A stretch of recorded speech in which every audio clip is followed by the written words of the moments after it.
This is the story of Laura Bennett, a woman from Portland, Oregon, whose life unraveled at 47 in a way she never saw coming.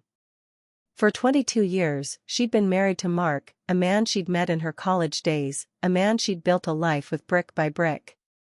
They had 2 kids, Emily and Jake, a tidy house in the suburbs with a white picket fence, and a routine that felt safe, predictable, comforting, like a well-worn pair of shoes. But by 47, those shoes didn't fit anymore. They pinched, they chafed, and Laura realized she'd been walking a path that wasn't hers. Her divorce wasn't a fireworks show of screaming matches or slammed doors. It was quieter, subtler, a slow drift into a sea of silence that drowned her spirit. This is her story, a journey through heartbreak, a fight for courage, and a second act that bloomed after 45. Laura met Mark in 1995 at Portland State University. She was 23, a literature major with a head full of stories, dreams of writing novels about love, loss, and the wild beauty of the human soul. Mark was different, practical, driven, a business student who talked about stocks and startups over cheap coffee in the campus cafeteria. They clicked fast. He made her laugh with his dry humor, she softened his edges with her quiet passion. 2 years later, they married in a small church downtown, rain tapping the stained glass windows as they said their vows. Laura wore a simple white dress she'd found at a thrift store. Mark promised to build her a life. And he did, just not the one she'd imagined. Their first daughter, Emily, came in 1998, a squalling bundle of joy with Mark's hazel eyes. Laura quit her part-time job at a bookstore to stay home. She loved it at first, the late-night feedings, the tiny fingers wrapped around hers. Jake arrived 3 years later, in 2001, a quieter baby with her dark curls. Life sped up. Laura traded her notebooks for grocery lists, her novels for bedtime stories. Mark climbed the ranks at a logistics firm, his hours growing longer, his paycheck fatter. They bought the house in 2004, a 3-bedroom rancher with a big backyard where the kids chased fireflies on summer nights. Laura planted roses along the fence, red and pink blooms she tended like a second family. It was a good life, wasn't it? That's what she told herself. But good isn't the same as alive. By her 40s, Laura felt the shift. Mark came home late, his tie loosened, his mind still at the office. Conversations dwindled to logistics, did you pay the electric bill, or Jake needs new shoes. The kids grew up fast. Emily left for college in 2015, studying biology in Seattle.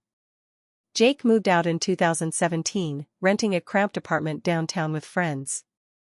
The house echoed with emptiness. Laura tried to fill it, cooking elaborate dinners Mark barely touched, pruning her roses until her hands bled. She'd sit on the couch with a glass of Pinot Noir, staring at the TV flickering with shows she didn't care about. She'd ask Mark, "Are we okay?" He'd mutter, "Sure," and turn away. She wasn't sure anymore. The unraveling sped up in 2018. Laura was 47, her hair streaked with gray she didn't bother to dye. It started with small things, Mark forgetting their anniversary, a curt, sorry, busy when she reminded him. Then came the text.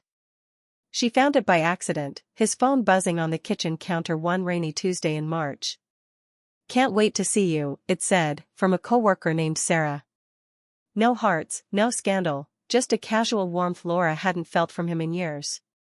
She stared at the screen, rain drumming the roof, her stomach twisting. That night, she confronted him.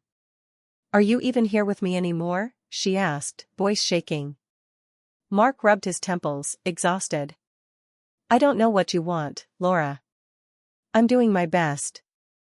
His best wasn't enough. She saw it then, he wasn't cruel, just absent. And she couldn't live with a ghost. Leaving wasn't a snap decision. Laura spent weeks wrestling with it, pacing the house at night, her bare feet cold on the hardwood. She thought of the kids, would they hate her? She thought of her parents, long gone, who'd stayed married through worse. She thought of herself at 25, promising forever. But on April 15, 2018, she told Mark, "I want a divorce." He didn't yell. He didn't beg. He just nodded, like he'd expected it, and said, okay. They hired a mediator, split the assets. Mark took his golf clubs and moved to a condo near his office. Laura kept the house, but it felt like a mausoleum, a tomb for a life she'd outgrown. She cried the day he left, not for him, but for the dream she'd clung to. The first year alone was a storm. Laura was 48, suddenly single in a world that felt too fast, too young. The house payments loomed. She hadn't worked full-time since her 20s. She sold it in 2019, trading the roses and memories for a one-bedroom apartment near the river. She got a job at Powell's Books, shelving novels she used to dream of writing. The paycheck was small, but it was hers. Nights were brutal, silence pressed in, heavier than ever. She'd sit by the window, watching the Willamette River glint under streetlights, wondering if she'd made a mistake. Friends split like fault lines. Some called her brave, others whispered she'd thrown away a decent man. Emily texted, "Why now, Mom?" Jake didn't call for weeks. Laura felt unmoored, a ship cut loose in a fog. But storms pass. At 49, Laura started to breathe again. She bought a cheap notebook and wrote, scribbles at first, then paragraphs about loss, about rain, about roots breaking through concrete. She joined a writing group at the library, nervous as a kid on the first day of school. They welcomed her, gray-haired poets and young dreamers who read her words and nodded. She made a friend, Claire, a 55-year-old widow who laughed loud and swore louder. They drank coffee at Stumptown on weekends, swapping stories of lives rebuilt. Laura took her first solo trip that year, to Seattle, just a train ride away.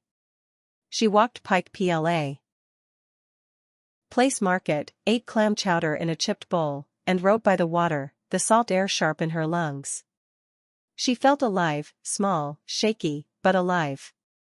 By 50, Laura was someone new. She started a blog, Gray Days, New Ways, pouring her heart into posts about divorce, doubt, and dawn. Readers found her, women in Ohio, men in Toronto, all over 45, all nodding at her words. I thought I'd failed, she wrote in one entry. But failure was staying. Her kids came around, Emily visited, hugged her tight, said, "You're different, Mom." Happier. Jake sent a text, "Proud of you." Laura published a story in a Portland literary magazine in 2020, a quiet piece about a woman shedding an old skin. It wasn't a hit, but it was hers. She framed it, hung it above her desk. Mark remarried that year, a coworker, younger, brighter. Laura flinched, then let it go. She didn't need his story anymore. Now, at 54, Laura's life is her own. She's not rich, her apartment's cramped, her car's a beat-up Toyota. She's not famous, her blog has 300 followers, her story sold 50 copies. But she's Laura again, maybe for the first time. She writes every morning, drinks tea with Claire, tends a potted fern on her windowsill. Divorce at 47 shattered her heart, home, hope. But it rebuilt her too. I thought my life ended at 45, she says, her voice steady now. Turns out, that's where it started. In America, in Canada, everywhere, people like Laura walk this road, gray divorces, gray days, new ways. It's not the end. It's a beginning. I'm Jordan Lane, and this is Gray Divorce Diaries. Laura's story is one of many. If it hits home, subscribe. Every day, I'll bring you a new tale, real people, real restarts. You're not alone. Let's find your strength together.